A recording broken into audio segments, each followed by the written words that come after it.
G'day everybody, welcome back to the channel. Okay, so today's the day that I talk to you guys about how I found this little fella right here. Now it might give you some idea on scale when it comes to this thing and how minuscule it actually is, you know, versus me and my hands. Now it's heavy, there's no doubt about it, because it is, you know, it's made out of slate. But it is nothing short of astonishing. The sort of sound quality, the sort of size of scale that such a tiny little speaker like this can actually produce. So I'm going to go as far as to say right at the outset of this video that this thing right here is the best desktop speaker on the planet. It is as good as anything I've heard approaching this size. It is an amazing, amazing little speaker. It produces frequencies in my room that I measured, especially when I had it on the bureau just in the back there, you can see. I wanted to get some bass reinforcement from the rear port, so I experimented with many different positions to be able to talk to you about in this final thoughts video. But I measured 50 hertz at -2 dB in this room with that speaker, comfortably producing that kind of lower frequency response. And you know, it just has no right to be able to produce that kind of bass response in a well-treated room, granted, but it should have not been able to get down to those sorts of frequencies without really rolling off, and it didn't do that. We were I was in here with my friend Travis. We were having a really good listen in multiple positions for many hours with these speakers in the week that I've had them here, and we just kept looking at each other with our jaws dropped at just what we were hearing. We were playing passages of music we know very well, knowing what that presentation sounds like on a full range pair of speakers like the Wilsons behind me there, and just getting so much of that presentation reproduced out of this little speaker was something that was absolutely astonishing to both he and I. So now I want to talk to you a little bit about the areas where this little speaker excels, and some of the instruments that it was able to reproduce so faithfully for me was obviously any vocal presentation was amazingly faithful to the human voice. Acoustic guitar was amazing. The things like strings and all that mid-band. Now, most of what we listen to obviously is in the mid-band anyway, but these particular instruments, the way this speaker produces a piano is something that I've not heard in very many speakers at all. As I say, this thing rivals some of these instrument reproduction that my Wilsons produce, you know, and this is a much bigger, much more expensive speaker system than what we have here. Actually, it was funny because I will tell this story. You know, Travis said to me, my friend, he said I was never really sure if I ever had to downsize and I ever had to go into an apartment or in a smaller space to listen to music. I was always, you know, frightened as to what speaker I would end up with, because knowing that when you went down to, you know, a smaller speaker, there was things you would lose. And he said, now I know what I'd be buying. And I share his sentiment.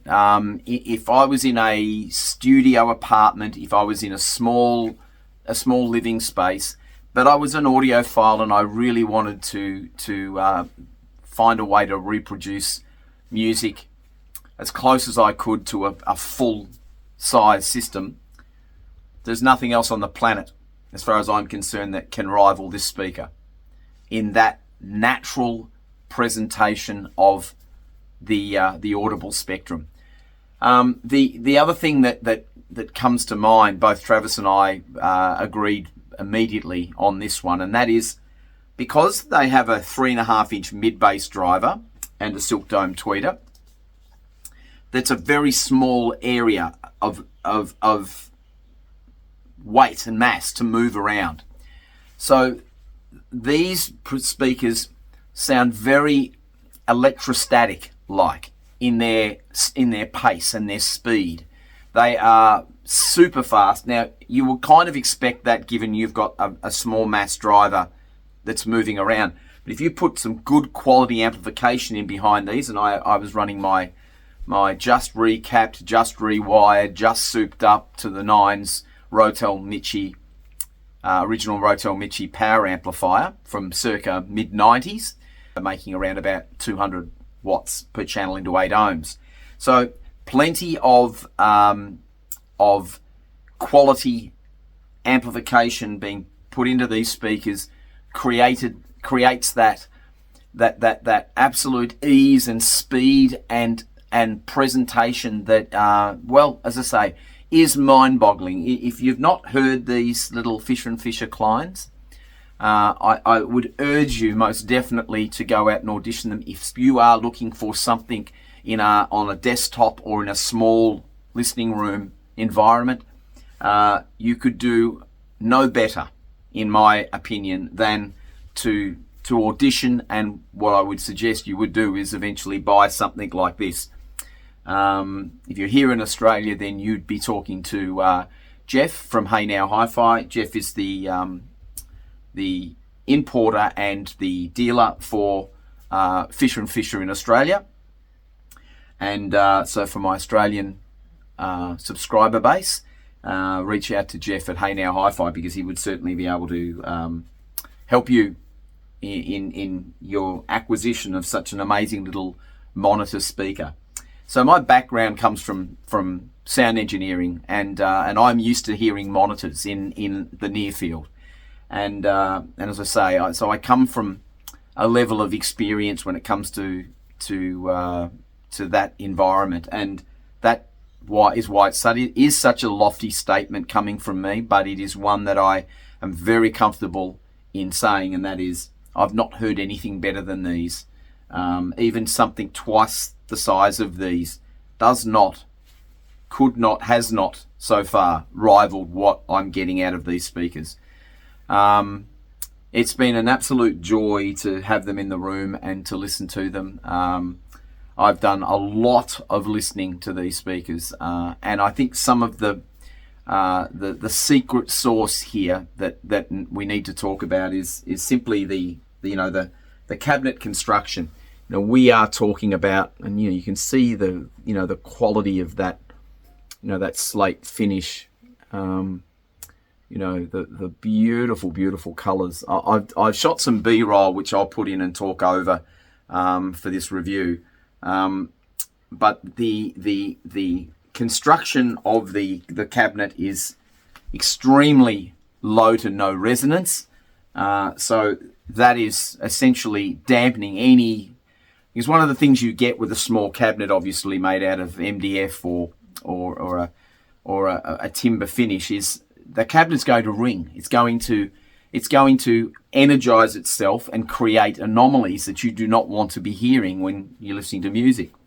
Making this out of essentially rock slate, 500,000-year-old compressed mud, which is essentially what this slate material is, or where it's mined in Germany from considerable way under the ground, is one of their secret sources to the reason this little speaker sounds so much bigger than it actually physically is.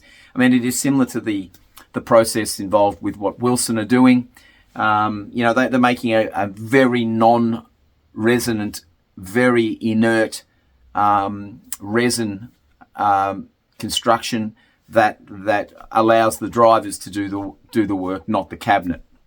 Here you can see the beautiful finish of the slate with all of its beautiful natural anomalies, and the lovely machining work that Fischer and Fischer do to the cabinet and beveling of the edges.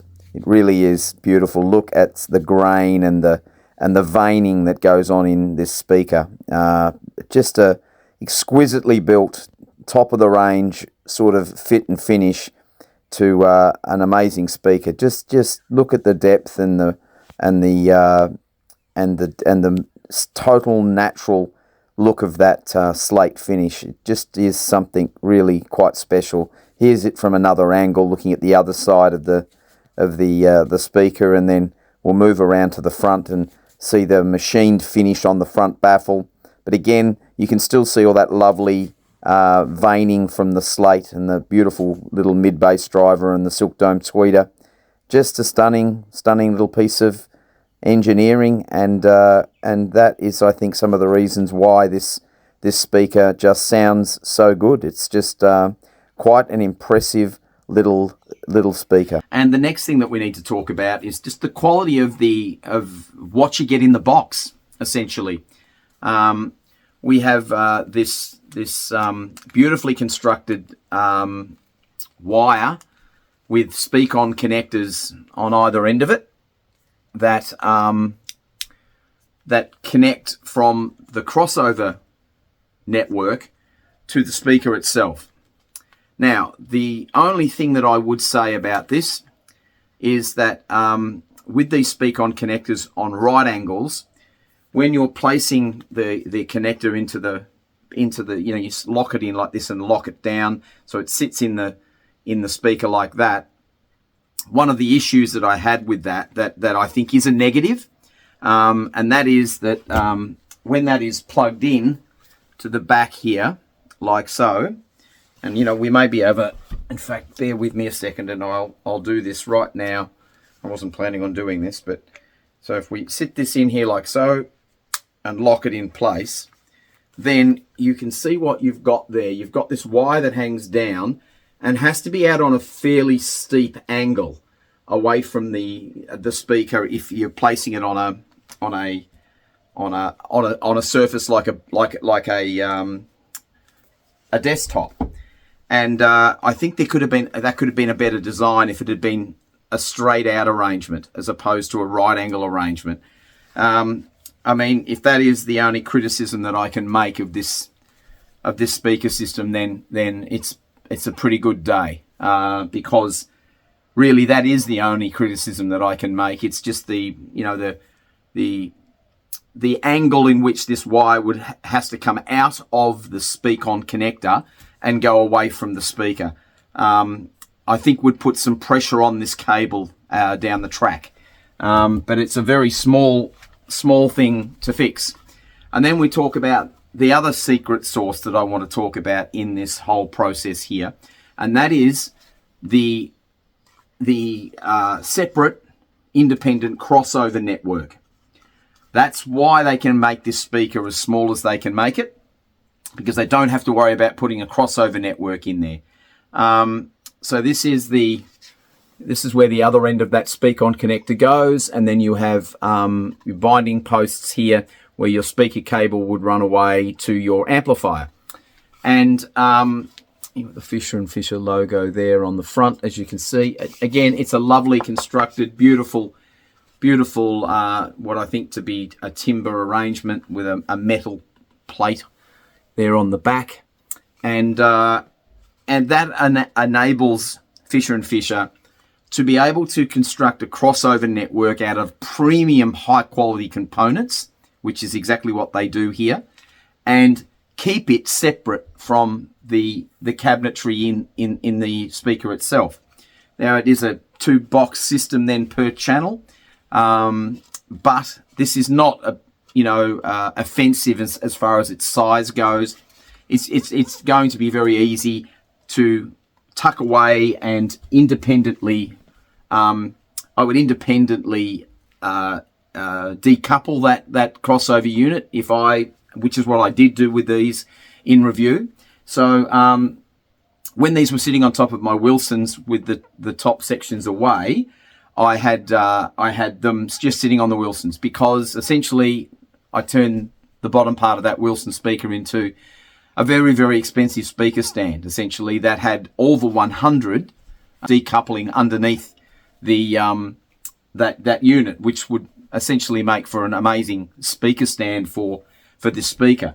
Then what I did is when I placed these speakers on the bureau there behind me, over there, I sat them on stack audio over EQs, and to absolute great effect. Now let me talk a little bit further about what happened there. So because we've got a very heavy, very inert material, that a speaker made out of any other material, as far as I'm concerned, of this size, sitting it down on something like a cabinet like that, would literally drain all the bass out of the cabinet. It would just literally really lose its lower frequency. That was not the case with these, even sitting on the entertainment unit there behind. But when I picked them up and put the three stack audio over EQs underneath them, the bass became tighter, it became more controlled, it became more tonally accurate. Now, this isn't a review for the stack audio products here, but it's part of what I did in my testing, and so therefore I need to be totally transparent with you and tell you what actually happened when I did that. And it was certainly improved everything across the frequency range by putting these on over EQs, as opposed to stack audio's speaker isolation. There's nothing underneath here. There's one screw in the very bottom under here, because they have a special speaker stand themselves that can be bought for these to be mounted to. But there's not four in each corner to screw in some over 50s or one of Stack Audio's speaker isolation. So I used to use their component isolation, and to great effect. As I said, that explained the improvement in the sound quality by doing that. And then for the last test, I put the speakers back up on top of the Wilson bass lower units, and I stuck one over EQ under the back, and I tilted them forward a little bit just to see if I could adjust the sound stage and whether the speaker had its ability to be able to tune it around what I wanted it to sound like. And again, to great effect, I was able to lower that center image and lower everything down into a more natural position for my seated position. So was really pleased with the ability and of being able to adjust this the way I wanted to adjust it. The imaging on this speaker is stunningly good. Beautiful soundstage articulation right out past the outsides of the speaker in my room. Wonderful center image focus on vocals that were literally lifelike, Wilson-like in that regard as well. I'm trying to find some neutral commentary, some maybe possibly anything negative that you should know about, but I just can't think of much at all. As I said, I think the speak-on right angle connector could in the future, after you've owned these for several years, could potentially be stressing the cable a little bit. But that's really the only thing that I could say from a design point of view that they might like to look at. Other than that, I think they are a stunning, mind-bogglingly good little speaker. They really just make you understand that the standard to which things are moving is shifting. We're talking about what essentially is a micro speaker that is getting very close to sounding like a very satisfying frequency response down to about 50 hertz. So we're not full range yet, but by goodness, you couldn't really expect anything more from a speaker with a tiny little 3.5-inch mid-bass driver in it, defying the physics of what you would expect you could get out of a speaker like this. I was extremely pleasantly surprised, and in a small system with in an apartment, in an office area, there is no better speaker. If you're listening, if you love your jazz, if you love instrumental type recordings, if you like anything vocally, these things just shine. You could add another 0 to the cost of these, and you would still find there are many, many speakers 10 times their price that these would literally embarrass. I'm thoroughly impressed with them. As I said, electrostatic type speed, a real immersive experience for a tiny little speaker. The only other thing that I think I should mention, and again, no surprises here whatsoever, and that is the level to which you can drive these little speakers to. I was listening to them in my room here at anywhere between 78 to 80 dB.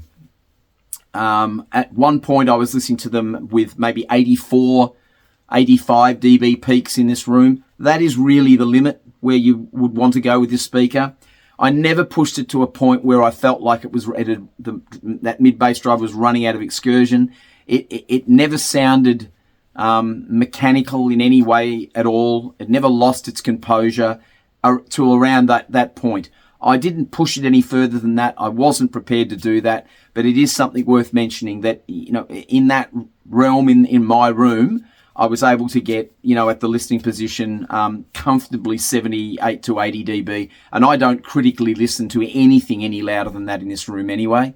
But I did feel that was probably getting very close to where their audible limit was as far as sound pressure level goes. But again, in a small apartment, small listening space, or on a desktop, these things would have way more than enough to satisfy you. If, as I say, I was getting that level out of them without too much trouble at all. They certainly were never felt like they had their tongues hanging out, that they were literally at the end of their limit. But you just get a feeling when you've heard enough equipment, as I have, to know roughly where the limit is for something. I mean, it's not going to distort when you're pushing clean power into them, but you're just going to find a mechanical limit.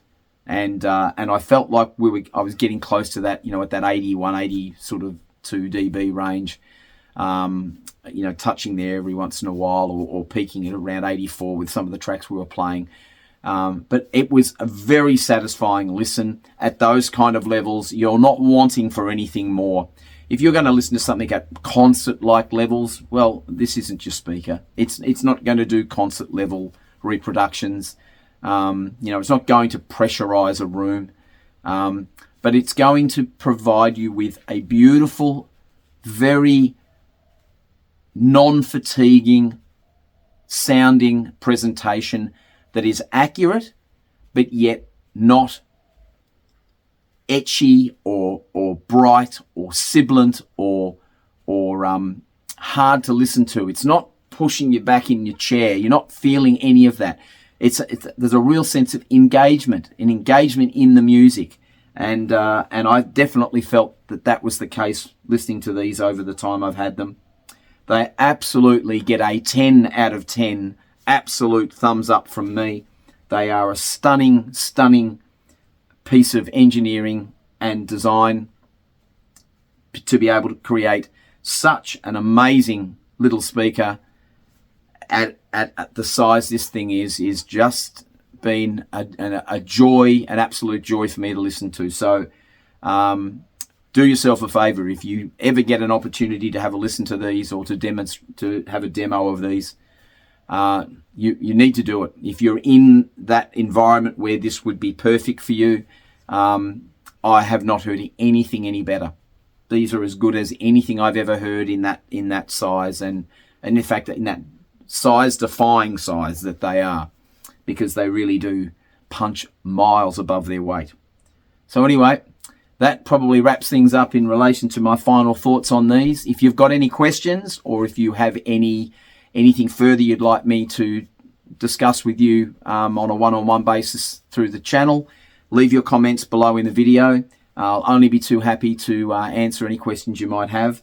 But I hope I've given you some feeling of just what they can reproduce in all of the shorts that I've been dropping with these playing in the room here, using the new stereo microphones and really giving you an understanding of just how big and immersive the sound really is. So really, really pleased with these.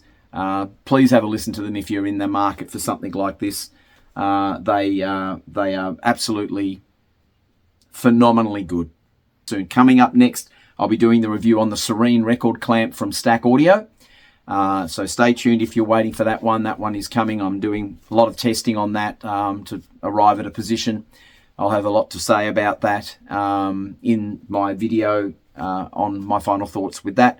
So stay tuned for that. And also in that video, I've got some more exciting news coming from Stack Audio, which I'll share with you all in the very near future. So until we talk again, it's bye for now.